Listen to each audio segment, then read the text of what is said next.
If you've ever wondered whether it's possible to get your hands on a solid drill press without breaking the bank, then you're not alone. Hi everyone, I'm Jack, and today we're going to be asking whether Titan has built the ultimate budget drill press. So let's jump straight into the unboxing. I'm currently in the process of building a chair for my 2-year-old son and desperately needed a way to drill some plugs. I checked online and this was one of the cheapest drill presses you can buy for the low price of $89.99 from Screwfix. Opening up the box, the first thing you can see is the drill table. Got the chuck guard. This is the actual base. And the first thing that struck me when I was unboxing this is everything's made out of metal, which is good. I was expecting, to be honest with you, some plastic to be in here for the low price. Got the handlebars in that bag there. This is the actual chuck that the bits will attach to. And underneath that polystyrene there, we have the main column, which everything attaches to. And of course, we have the main part of this power tool, which is the machine head. It's 350 watts, very heavy, which I always take as a good sign. Next up, it's time to assemble this drill press.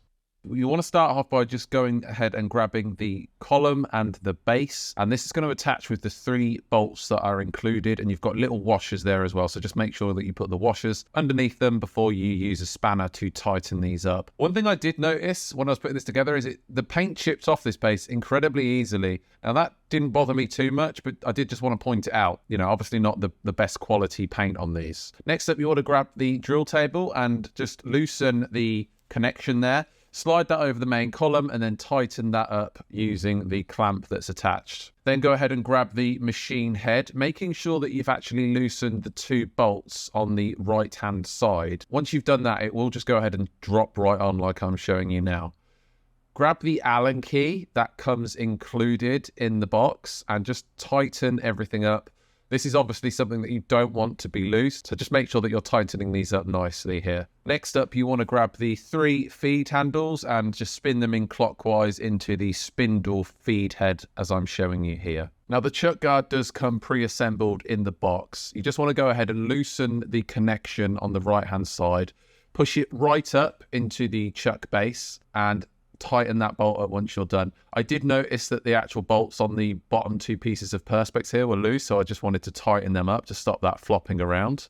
And you can see that's all working as expected. The last thing I needed to do was put in the measuring stick, and you just do that by unscrewing the bolt at the bottom, sliding it through the metal of the machine head and then into the plastic of the chuck guard, and then tighten that bolt up. Then the red indicator can be positioned so when you are not applying any pressure, it does hit on 0. So just make sure that that is calibrated correctly so that if you are using the bolts here to limit the depth of your cuts, that is going to be accurate once you're doing that. Lastly, to attach the drill chuck itself, go ahead and push it up onto the spindle. Use a sacrificial piece of wood on the drill table and then apply a decent amount of pressure because that is all that's actually going to hold that chuck on the spindle. So just make sure that you've done that with enough force that it does stay where it needs to. Now, what you should be doing is mounting it to a surface. I'm not going to do that because this is my garden table and we eat dinner and do stuff like that out here sometimes. So obviously I don't want a drill press just randomly in the middle of this table, but I will go ahead and mount this into my shed at a later date using the bolt holes that are available here. Now everything is set up, my first impressions are overall very good. What shocked me most about this drill press was just how solid it is. Everything being made of metal really does pay off here. But time to put it to the test. So I've recently bought these plug cutters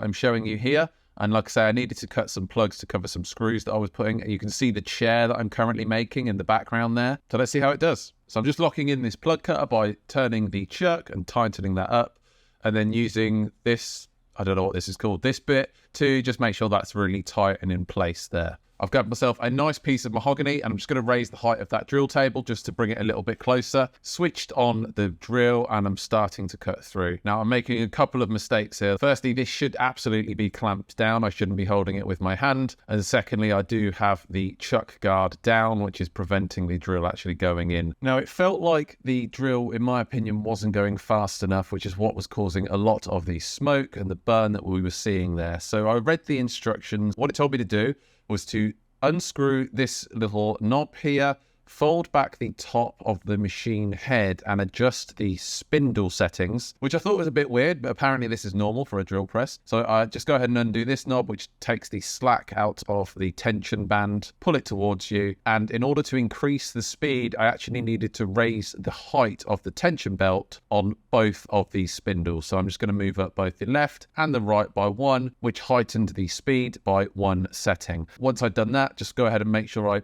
push back the tension in that band, tightened up this bolt, and then obviously closed the machine head, and it was ready to go. And with that, I grabbed the same piece of mahogany that I used earlier, learning from my mistakes and now clamping it down and making sure the chuck guard was raised. And the speed setting getting quicker definitely helped this drill bit cut through it a lot smoother. It didn't help the smoke, and I'm thinking that probably something that's just a byproduct of actually using this particular drill bit, so I'm not going to worry about that too much. But watch out for the sawdust that comes off because it's very hot. It actually burned a hole through the instructions of the drill press. Here I am drilling a pilot hole out of a piece of oak, and it went through that very smoothly as well, so very happy with the performance of this. And here I am drilling out a 10mm pilot hole out of another piece of oak, and it does go through that very quickly as well, so overall very happy with the way this drill performs. Overall, I've been quite impressed by the Titan press drill, considering its solid metal build, its capacity to handle a variety of drilling tasks, and all of this for an unbeatable price of $89.99. I think it's a pretty good investment. But of course, no tool is perfect. I did notice some paint chipping off the base almost immediately, which was a bit disappointing. The drill table angle adjustment could be more user-friendly, as it's currently a bit of a chore right now. The speed adjustment mechanism also feels slightly dated. A button or a slider would be a more modern and convenient touch. But despite these minor setbacks, the value for money is undeniable. Plus, it's backed by a 2-year guarantee, which gives you that extra peace of mind. All in all, for a beginner woodworker on a budget, or for anyone looking for a reliable drill press without breaking the bank, the Titan drill press is a solid option. If you're just starting out with woodworking and you're unsure about which tools to invest in next, I've got a comprehensive review of all of my Makita tools, and you can watch that by clicking here.